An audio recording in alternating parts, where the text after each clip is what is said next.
people back then, 500,000 of young people helped as volunteers to make that.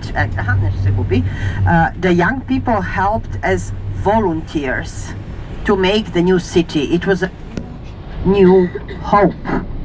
And these buildings in the New Belgrade, they were made in living blocks, but not according to certain order. But for example, if you make one living block, you name it block number 1, and you do on the other part of the town like block number 2, according to the order to which the buildings were constructed. So at the beginning, who got the apartments here? Mostly communist officers. And they got the apartments from the state. Later they could buy it. And these apartments were of a very high quality, because outside they're not very beautiful, but inside they're really highest quality. And then later these officers sold many of them in order to give, you know, space to the children and so on. And now here lives the whole population of Belgrade, doesn't matter. And you have the copy here of all the good things. Whatever is a good restaurant or a good cafeteria or a good bookstore, you have copies here. And everything is easier. As you can see, the streets are much wider. You have bicycle paths. So if the guests are here, it is also okay. And the transport connections are quite well from the New Belgrade. What is also interesting to say, New Belgrade at first did not have any churches, because communist officers, they were not religious and they didn't need the church. But later on, in the 1980s, as the population became different, they constructed 2 churches here. So I will show you several buildings, not only because of brutalism, but because of the story about them. And we are just waiting for the traffic light. We'll make a very, very short this part, but I want to explain you, as New Belgrade is really, you know, different, very specific part of the city. New Belgrade is also the business part of the city, so all the biggest companies are here, like, you know, Microsoft or Nordeus. Nordeus now an American company programming. They bought a Serbian programming company. So we have many big buildings, and they are now constructing the smart buildings, where people, you know, can spend a long day in green and relax to work. So this is the fashion here. And if you remember the TV blocks here to the left, which resemble the TV screens from 60s and 70s, but you also have some newer architecture here. And the highway passes through here, so this is how we will catch the highway. We will make a small circle just to show you everything. So just to repeat, the parents of Djokovic, they have this restaurant Novak here, and they have a place at the confluence of 2 big rivers. If you remember the ship yesterday and these 2 big balloons looking like a cupolas, that is a tennis place. That used to be the tennis place from 1970s, and then the parents of Djokovic bought it like 15 years ago, and they have tournaments there, cafeteria, the room with trophies of Novak. So you can see to the right there, Novak, his billboard. And there is also close the Hotel Inn, 4-star, very good quality hotel. Here you remember the arena. You can see Soko Stark, the chocolate, the best wishes, belongs to that Soko Stark company. They make sweet things. These are the newer buildings. But if you remember the quality, they look more beautiful, but the quality is a different question, definitely. There is one street which is also full of companies where we are driving to. It's called Boulevard of Zoran Đinđić. That was the killed Prime Minister of Serbia. After the changes in 2000, his, you know, opposition came. They were against Milosevic, but they were supported by Americans very much. And he was killed, you know, when he was a kind of rebel. He didn't want to accept everything the bigger powers were forcing him to do. So he was a good manager, and you can say he was a good public speaker, very good one, motivation speaker. That was his, you could say, indication. And then, you know, people respected his wish really to develop the country and help it. So this is the boulevard that is named after him, and to the left you can see the church tower. This is one of these two churches, St. Marcus Church, that people needed later on, when some also people who wanted to follow the tradition wanted to go into the church here. But life is very nice and very peaceful here in New Belgrade, with one exception, the rush hour, of course, when everybody wants to get home after the work. You can see here to the left and right all the needed things that you need everywhere. I'll show you also, there are also many banks here. Sometimes they call this part and the part in front the crystal part of Belgrade. Why? When you have business buildings, you have a lot of crystal and glass, and actually this is what is needed. There is a Chinese bank as well, and there, yes, Chinese bank also, they have it here. As there are many Chinese companies, you know, that do a lot of, they have got a lot of tenders here. They're doing the highways. They're helping at coal thermal energy near Viminacium. You have seen that coal thermal energy place, and they're also there. So there are a lot of Chinese workers, and that means they need to have a Chinese bank. As you know, they always like to have their own things. That's the way they think.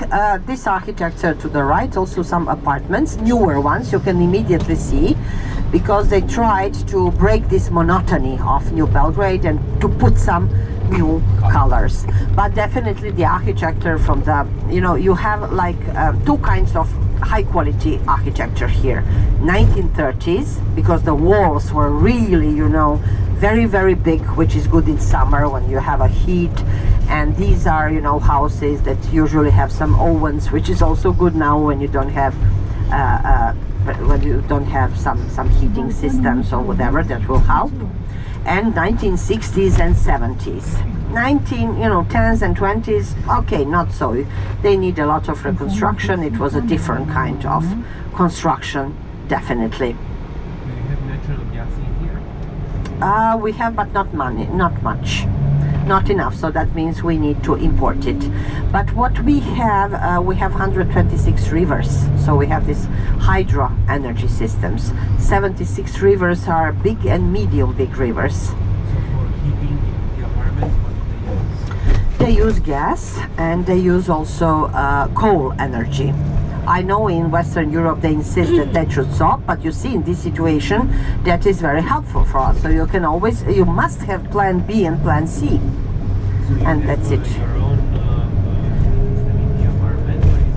There is in most of the buildings in Belgrade, you have the central heating system, which means you pay on a monthly basis, and then you pay throughout the whole year, but you had the heating.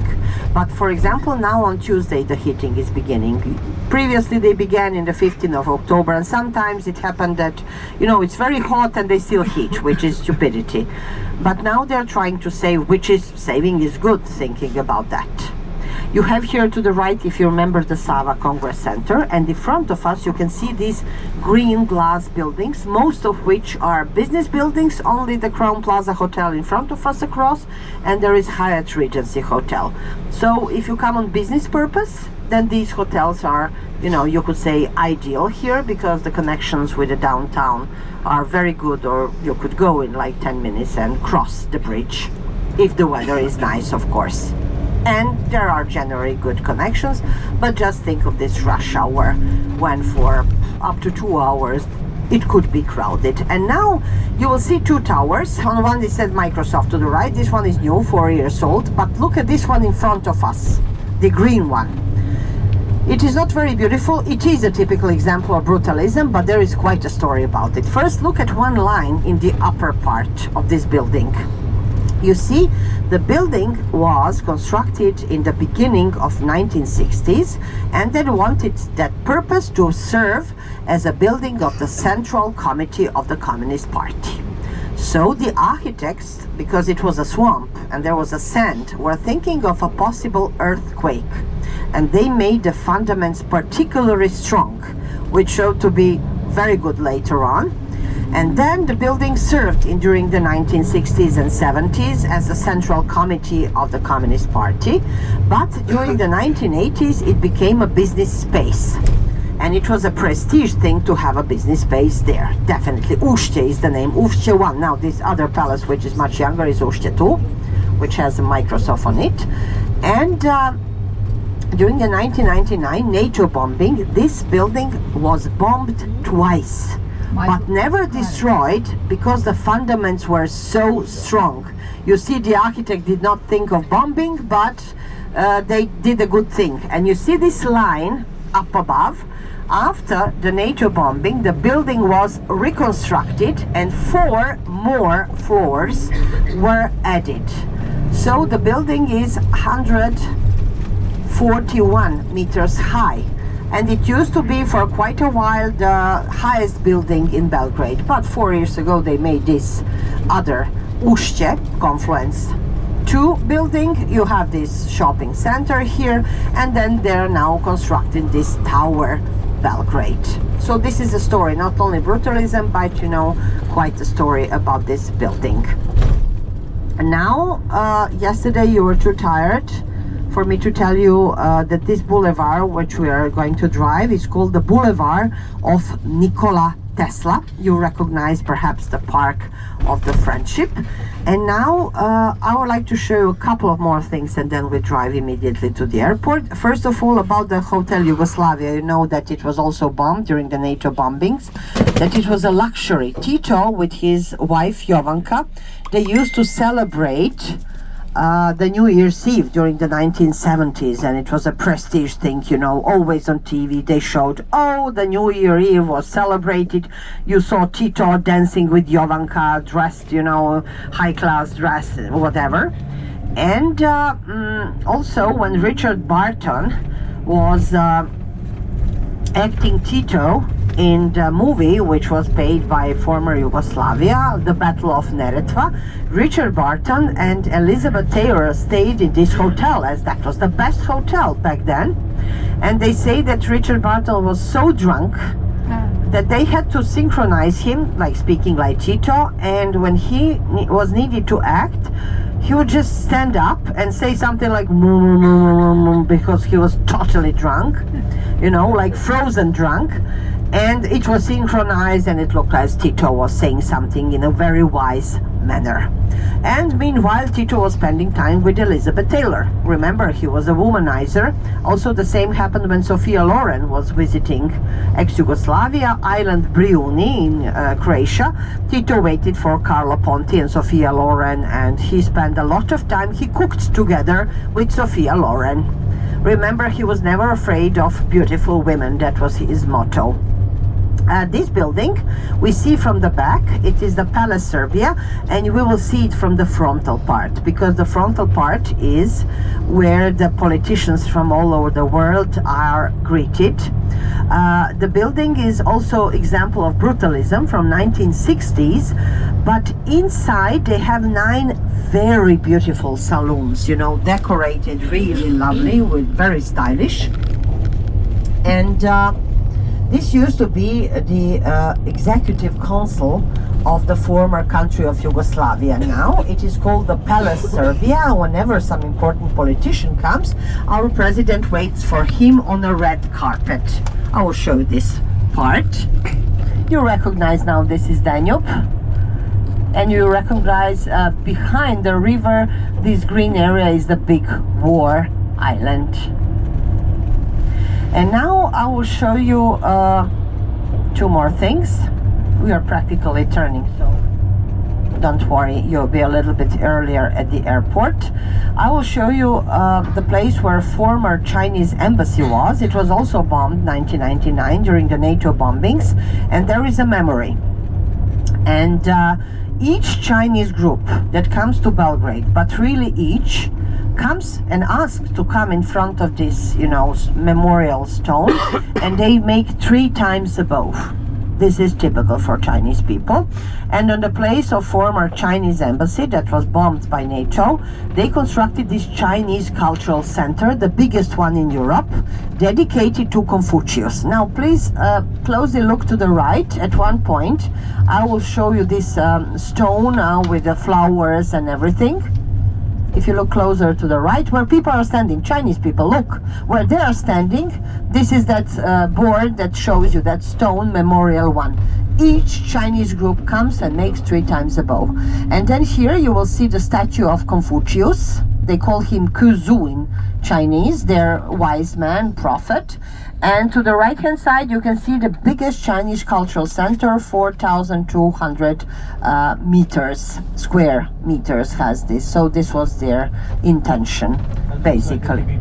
Yes, something like that, but a very new one and a very modern one. You can see also several business buildings here, but to the left, one of the things, one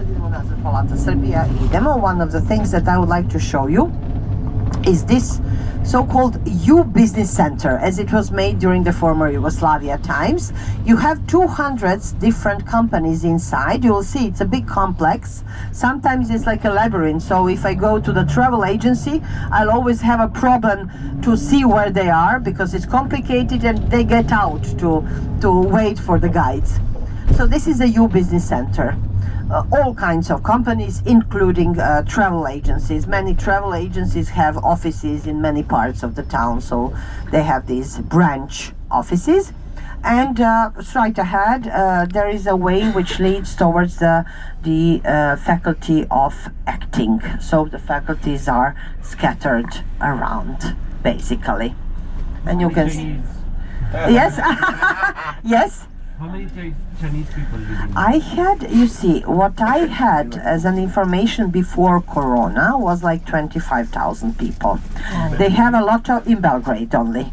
I don't have any data for Serbia, but now it could be different because it's continuously changing. You know, they open these Chinese stores, and we even have in the New Belgrade so-called Chinese block. Living block. It is a communist block number 70, where we had 2 huge buildings. Inside were just their shops, but one was like older one and looking more shabby, and another one's like more luxury one. And then last year the older one burned up and it was a fire, so now they're constructing the new building. But the situation is continuously changing. You have people who have, or a chain of shops all over the city. Then you have people who open the restaurants that lasts like a couple of hours, then they go and come, so it's a matter of change. And you have business people here. So this is this big block, you see, U Business Center, huge block. 200 different kinds of companies. What does it take to open a company here? Well, you need to have an account. You can open the company here. You need to pay taxes, and if you're employing our people, then you have a lot of benefits as well. So we are quite good for investors, you can say so. So many people want to invest here, basically. No, it depends on the company. You know, sometimes they want to stay several hours, several years. It depends. And finally, you can see the Palace Serbia. We saw it from the back side. This is the frontal side. You see the flags.